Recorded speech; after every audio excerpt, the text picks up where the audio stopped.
স্বাগত সকালের বাণী থেকে খোকন সরকারের ক্যামেরা, আমি সেলিম সরকার। দর্শক, আমরা এই মুহূর্তে রয়েছি রংপুরের মডার্ন মোড়ে। অর্থাৎ আপনারা দেখতে পাচ্ছেন যে সকাল থেকে কিন্তু কোটা বিরোধী যে আন্দোলন, সেই আন্দোলন কিন্তু চলছে।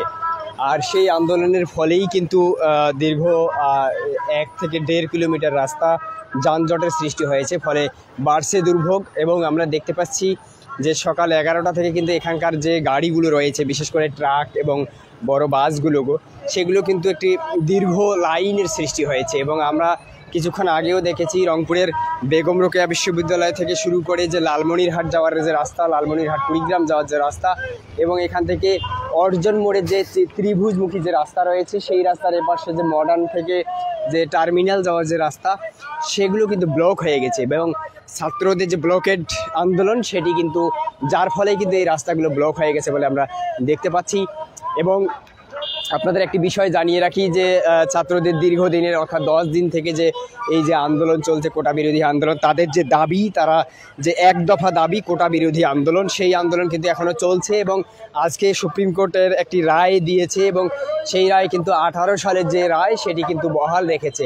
এবং একদিকে এই রায় বহাল রেখেছে, অন্যদিকে কিন্তু আমরা দেখতে পাচ্ছি শিক্ষার্থীরা তাদের যে আন্দোলন, তারা যেটি বলছে যে 1 দফা তাদের যে আন্দোলন, সেটি কিন্তু চলবে। এবং তারা এই যে কোটা, সকল কোটা বাতিল করে এবং কিছু কোটা রেখে এই কোটা সংস্কারে গুরুত্ব দিয়েছে এবং কোটা সংস্কারের দাবি জানাচ্ছে। এবং তারা যেটি বলছে, আরেকটি বিষয় বলছে যে অনগ্রসর জাতি এবং অনগ্রসর এবং যে বিভিন্ন জেলা রয়েছে অনগ্রসর এবং পাশাপাশি প্রতিবন্ধী, এই 2-1টি কোটা রেখে সম্পূর্ণ কোটা বাতিলের দাবিতে কিন্তু দীর্ঘদিন ধরে আন্দোলন চলছে। সেই আন্দোলনের ফলে কিন্তু রংপুরের মডার্ন মোড়ে অর্জনের যে জায়গাটি, সেখানে কিন্তু বেগম রোকেয়া বিশ্ববিদ্যালয়ের শিক্ষার্থীরা অংশ নিয়েছে। সেই অংশ কিন্তু প্রতিদিনই চলছে। গতকালকে যদিও এটি বন্ধ ছিল এবং কেন্দ্রীয় সিদ্ধান্তের অপেক্ষায় ছিল, এবং আমরা দেখেছি গতকালকে কেন্দ্রীয় সিদ্ধান্তের অপেক্ষায় কিন্তু থাকার ফলে গতকালকে যে সিদ্ধান্ত এসেছে, কয়েকজন সমন্বয়কারী তারা কিন্তু সংবাদ সম্মেলন করে তাদের যে সিদ্ধান্ত, সেটি কিন্তু জানিয়েছে। এবং তারা যেটি বলছে যে কোটা সম্পূর্ণ কোটা বাতিল না করে এই কোটা সংস্কারের যে দাবি, সেই দাবি কিন্তু বারবারই করে আসছে। এবং কয়েকজন সমন্বয়ক কথা বলছিলেন যে যতক্ষণ না পর্যন্ত কোটা সংস্কার এই 1 দফা দাবি সংসদে আইন করে পাশ করা না হবে, ততদিন পর্যন্ত এই আন্দোলন চলবে বলে জানিয়েছে কোটা আন্দোলনকারীরা।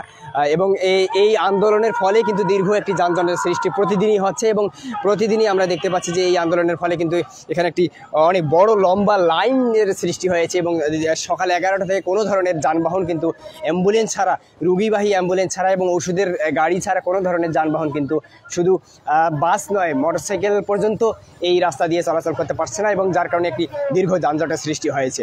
দর্শক, এই ছিল মডার্ন মোড় থেকে কোটা বিরোধী আন্দোলনের সর্বশেষ পরিস্থিতি। পরবর্তী পরিস্থিতি জানতে চোখ রাখুন সকালের বাণীতে।